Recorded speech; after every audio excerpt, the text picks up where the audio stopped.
Partai Golkar meminang Deddy Mulyadi untuk maju dalam Pilgub Jawa Barat 2024. Kesepakatan ini terjadi setelah Deddy bertemu utusan Ketua Umum Partai Golkar Airlangga Hartarto.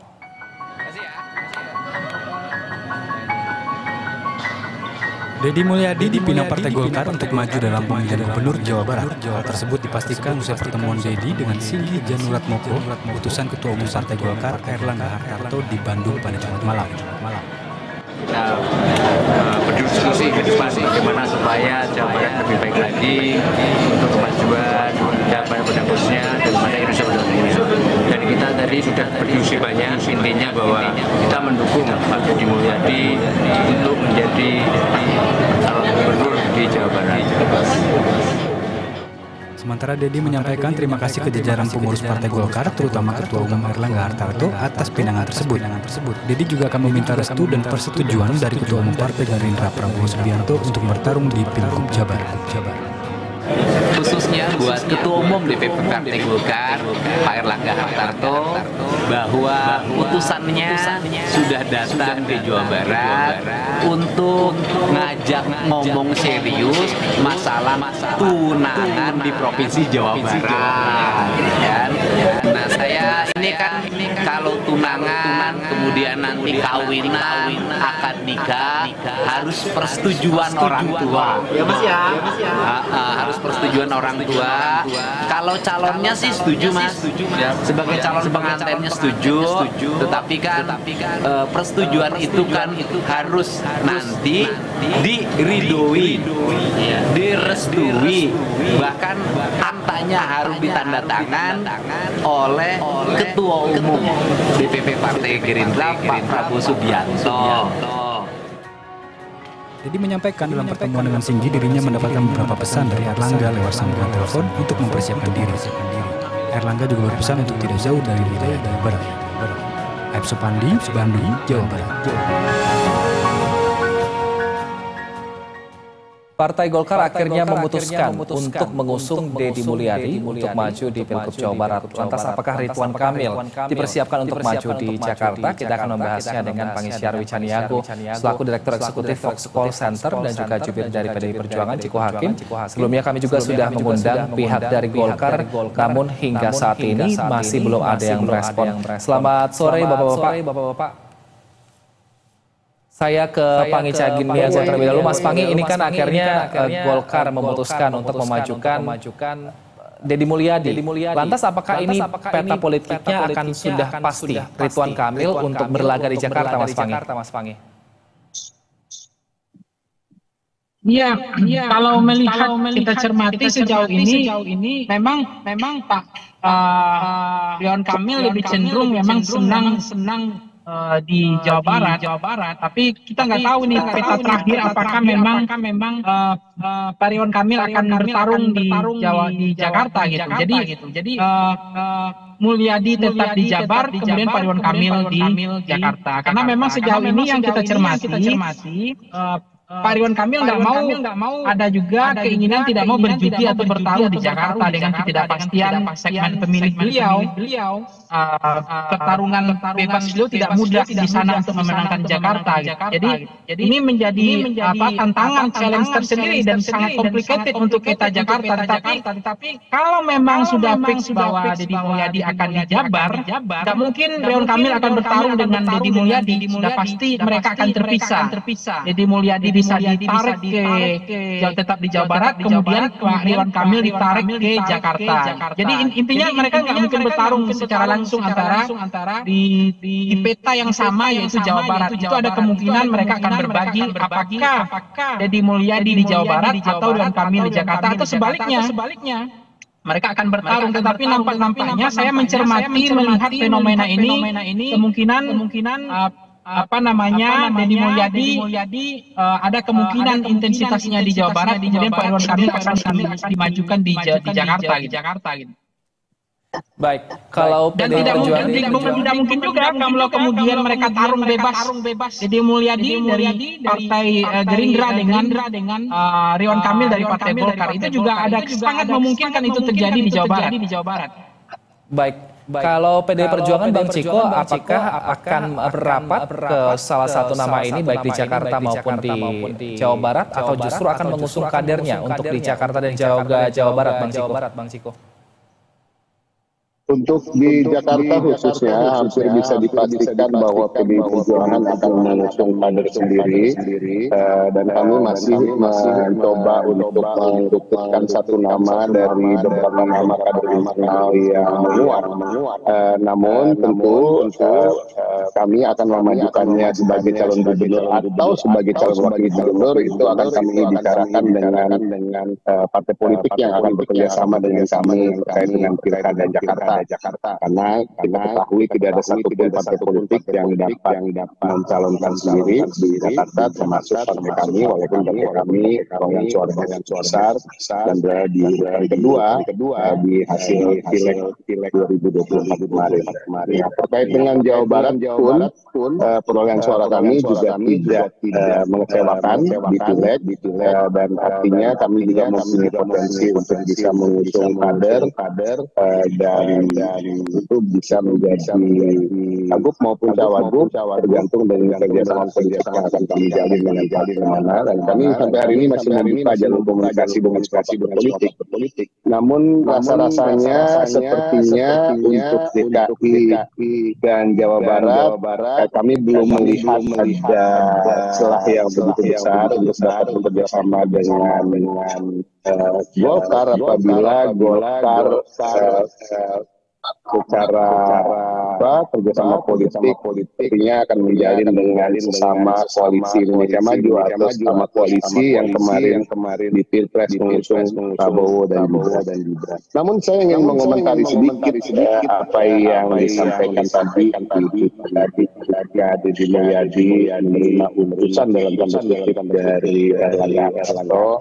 Namun sampai hari ini kan kita ketahui belum berupa surat rekomendasi yang definitif ya. Apakah betul Golkar serius 100% full akan mencalonkan Deddy Mulyadi juga di Jawa Barat. Karena kita ketahui sesungguhnya Ridwan Kamil maupun Golkar sepengetahuan kita dan masyarakat tahu apa yang menjadi concern mereka, bahwa apabila Ridwan Kamil maju di Jawa Barat itu kansnya akan jauh lebih besar timbang yang bersangkutan maju di DKI Jakarta. Tapi kita lihat saja nanti siapapun yang akan menjadi lawan dalam kontestasi demokrasi di Pilkada 2024 bagi PDI Perjuangan tidak menjadi masalah, atau mungkin juga menjadi kawan juga tidak menjadi masalah. Jadi tapi sampai hari ini memang untuk Jawa Barat dan DKI Jakarta kami belum secara definitif menentukan pilihan.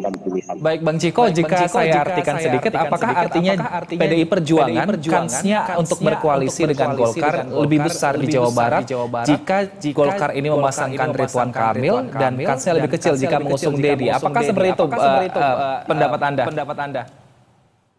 Enggak juga, sebenarnya sama aja kansnya. Tapi kembali sampai hari ini kami juga masih ingin mengusung kader dari kami, gitu, baik itu sebagai cagup ataupun sebagai calon wakil gubernur. Jadi kans itu tentunya akan lebih besar apabila partai politik atau tokoh politik yang akan kami ajak kerjasama akan menerima kader kami juga dalam istilahnya kombinasi nama sebagai cagup maupun cawagup. Baik, saya ke Mas Pangi. Mas Pangi, jika ternyata saat ini Deddy yang maju di Jawa Barat, lantas lawannya yang seimbang siapa? Apakah selama ini ada beberapa nama seperti ada Ilham Habibie, lalu juga ada Bima Arya? Apakah nama-nama ini akan bisa setara secara elektabilitas jika Ridwan Kamil tidak dilibatkan di Jawa Barat? Mas Pangi masih termute, audionya boleh di-unmute dulu, Mas Pangi.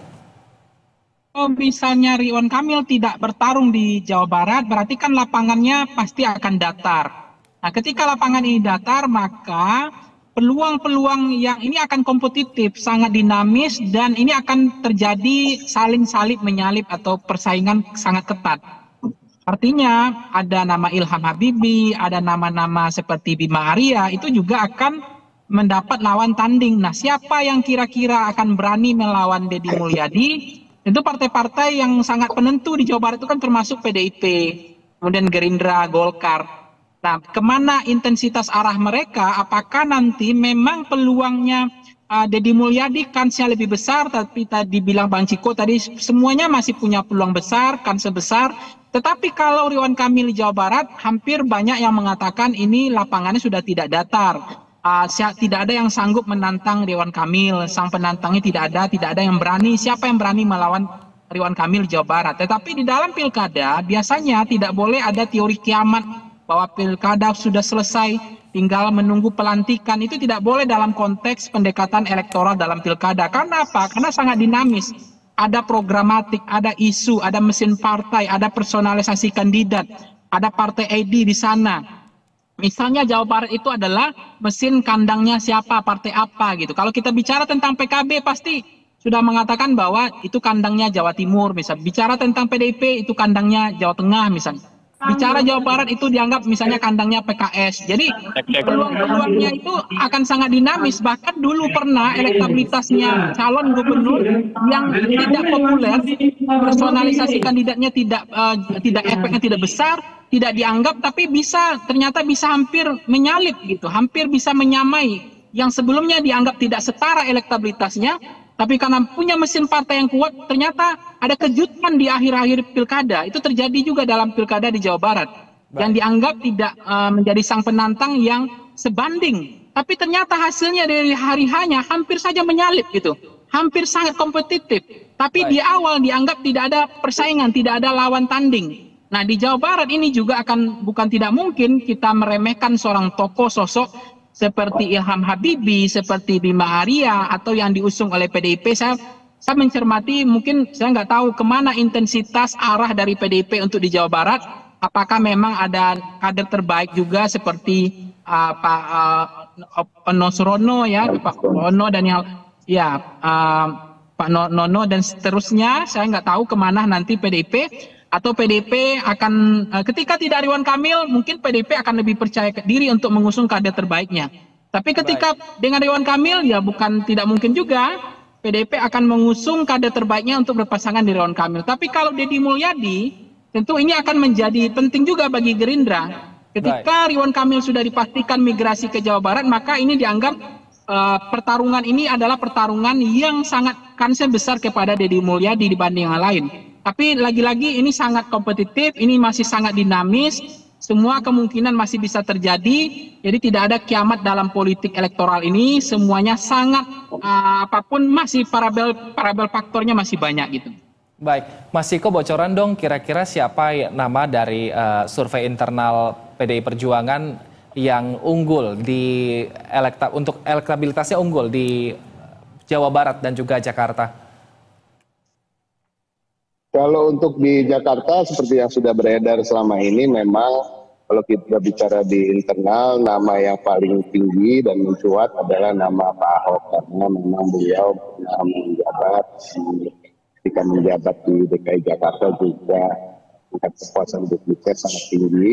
Namun nama-nama lain seperti Ibu Sri Mulyani misalnya, walaupun bukan kader dari PDI Perjuangan, tapi dikenal sebagai tokoh yang dekat dengan PDI Perjuangan dan sebagai sahabat pribadi dari Ibu Megawati Soekarno Putri juga cukup tinggi. Ada Ibu Risma, Pak Andika Perkasa, ada Pak Jarod tentu yang menjadi wakilnya Pak Ahok dan pernah sempat menjadi gubernur dalam waktu beberapa bulan di DKI. Ada juga nama yang baru-baru ini muncul, Bang Rano Karno atau terkenal sebagai Sidul, sebagai anak Jakarta yang juga memerankan tokoh Sidul ini juga cukup populer, apalagi juga pernah menjabat sebagai wakil kepala daerah di Banten. Nah, jadi di internal memang kami juga dalam tanda kutip kerepotan untuk mengerucutkan satu nama, karena semua nama-nama yang ada orang-orang sosok-sosok yang kompeten, punya rekam jejak yang baik ketika menduduki jabatan-jabatan apapun itu di pemerintahan, dan juga elektabilitasnya lumayan, walaupun masih rendah, ada juga yang kita yakini masih bisa berdongkrak dalam waktu beberapa bulan ke depan.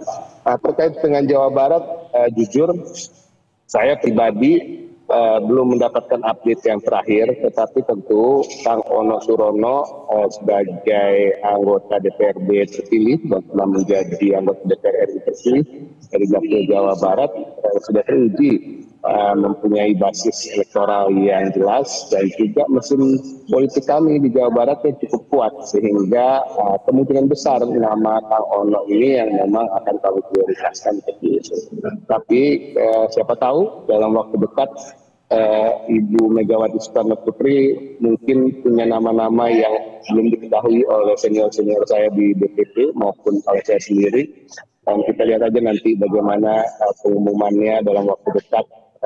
Paling lama sebelum tanggal 10 Agustus, insya Allah semua daerah-daerah yang akan menggelar pilkada seluruh Indonesia akan ada surat rekom yang turun dari DPP.